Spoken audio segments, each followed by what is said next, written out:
श्री गणेशाय नमः। वागर्थाविव संपृक्तौ वागर्थप्रतिपत्तये जगतः पितरौ वन्दे पार्वती परमेश्वरौ।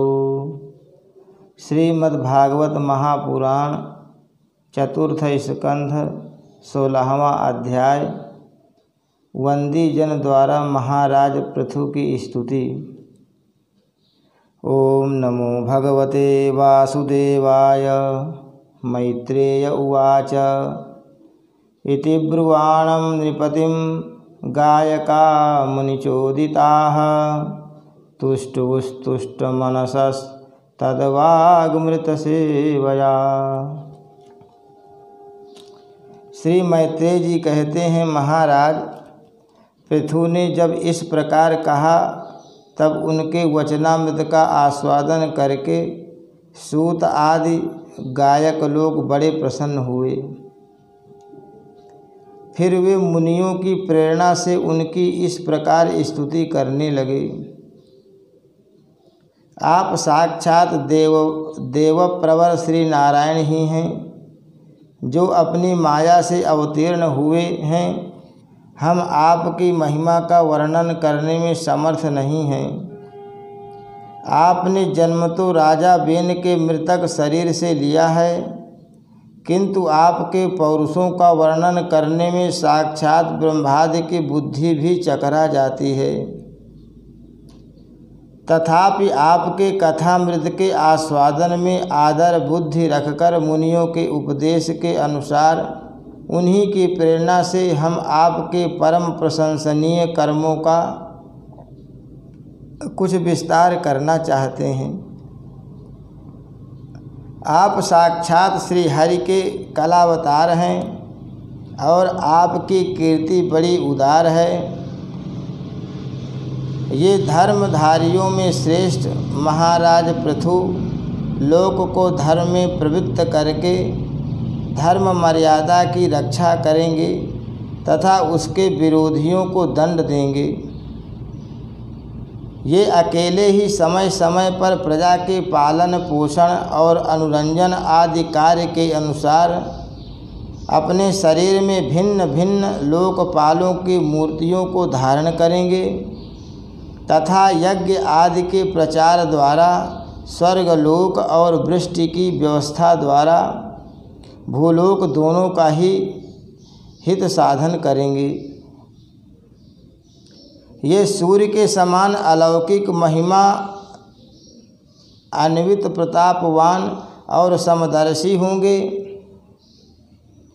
इस प्रकार सूर्य देवता 8 महीने तपते रहकर जिस प्रकार सूर्य देवता 8 महीने तपते रहकर जल खींचते हैं और वर्षा ऋतु में उसे उड़ेल देते हैं, उसी प्रकार ये कर आदि के द्वारा कभी धन संचय करेंगे और कभी उसका प्रजा के हित के लिए व्यय कर डालेंगे।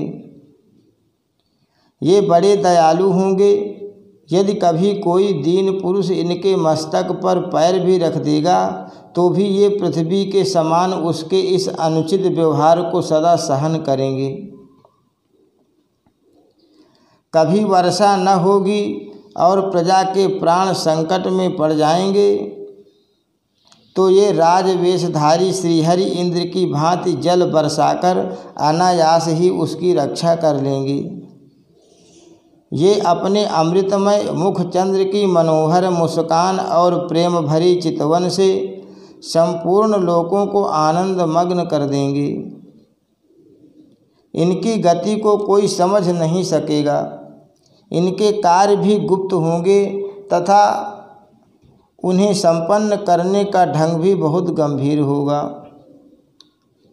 इनका धन सदा सुरक्षित रहेगा। ये अनंत माहात्म्य और गुणों के एकमात्र आश्रय होंगे। इस प्रकार मनस्वी पृथु साक्षात वरुण के ही समान होंगे। महाराज पृथु वेन रूप अरण्य के मंथन से प्रकट हुए अग्नि के समान हैं। शत्रुओं के लिए ये अत्यंत दुर्धर्ष और दुस्सह होंगे। ये उनके समीप रहने पर भी सेनादि से सुरक्षित रहने के कारण बहुत दूर रहने वाले से होंगे। शत्रु कभी इन्हें हरा नहीं सकेंगे। जिस प्रकार प्राणियों के भीतर रहने वाला प्राण रूप सूत्रात्मा शरीर के भीतर बाहर के समस्त व्यापारों को देखते रहने पर भी उदासीन रहता है, उसी प्रकार ये गुप्तचरों के द्वारा प्राणियों के गुप्त और प्रकट सभी प्रकार के व्यापार देखते हुए भी अपनी निंदा और स्तुति आदि के प्रति उदासीनवत रहेंगे। ये धर्म मार्ग में स्थित रहकर अपने शत्रु के पुत्रों को भी दंडनीय न होने पर कोई दंड नहीं देंगे, और दंडनीय होने पर तो अपने पुत्र को भी दंड देंगे। भगवान सूर्य मानसोत्तर पर्वत तक जितने प्रदेश को अपनी किरणों से प्रकाशित करते हैं, उस संपूर्ण क्षेत्र में इनका निष्कंटक राज्य रहेगा।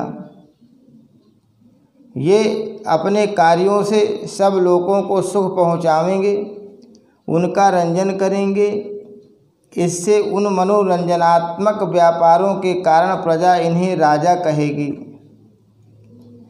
ये बड़े दृढ़ संकल्प, सत्य प्रतिज्ञ, ब्राह्मण भक्त, वृद्धों की सेवा करने वाले, शरणागत वत्सल, सब प्राणियों को मान देने वाले और दीनों पर दया करने वाले होंगे। ये परस्त्री में माता के समान भक्ति रखेंगे, पत्नी को अपने आधे अंग के समान मानेंगे, प्रजा पर पिता के समान प्रेम रखेंगे और ब्रह्मवादियों के सेवक होंगे। दूसरे प्राणी इन्हें उतना ही चाहेंगे जितना अपने शरीर को। ये सुहृदों के आनंद को बढ़ाएंगे। ये सर्वदा वैराग्यवान पुरुषों से विशेष प्रेम करेंगे और दुष्टों को दंडपाण यमराज के समान सदा दंड देने के लिए उद्यत रहेंगे। तीनों गुणों के अधिष्ठाता और निर्विकार साक्षात श्री नारायण ने ही इनके रूप में अपने अंश से अवतार लिया है, जिनमें पंडित लोग अविद्यावश प्रतीत होने वाले इस नानात्व को मिथ्या ही समझते हैं। ये अद्वितीय वीर और एक छत्र सम्राट होकर अकेले ही उदयाचल पर्यंत समस्त भूमंडल की रक्षा करेंगे तथा अपने जयशील रथ पर चढ़कर धनुष हाथ में लिए सूर्य के समान सर्वत्र प्रदक्षिणा करेंगे। उस समय जहाँ तहाँ सभी लोकपाल और पृथ्वीपाल इन्हें भेंटें समर्पण करेंगे। उनकी स्त्रियां इनका गुणगान करेंगी और इन आदिराज को साक्षात श्रीहरि ही समझेंगी। ये प्रजापालक राजाधिराज होकर प्रजा के जीवन निर्वाह के लिए गोरूप धारिणी पृथ्वी का दोहन करेंगे और इंद्र के समान अपने धनुष के कोने से बात में पर्वतों को तोड़ फोड़कर पृथ्वी को समतल कर देंगे। रणभूमि में कोई भी इनका वेग नहीं सह सकेगा।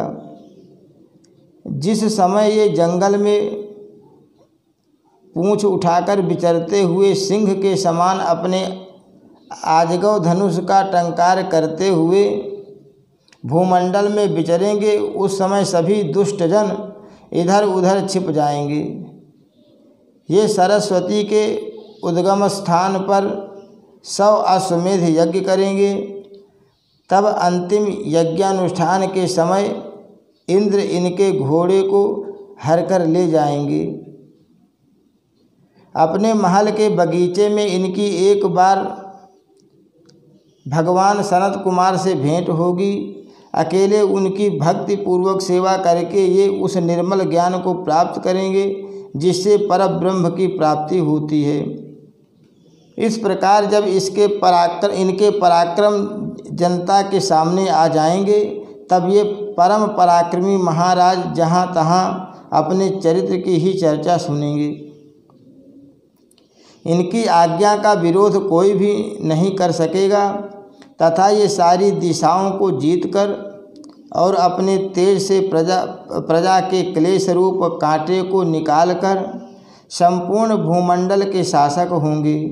उस समय देवता और असुर भी इनके विपुल प्रभाव का वर्णन करेंगे। हरि शरणम। श्री कृष्णार्पणमस्तु।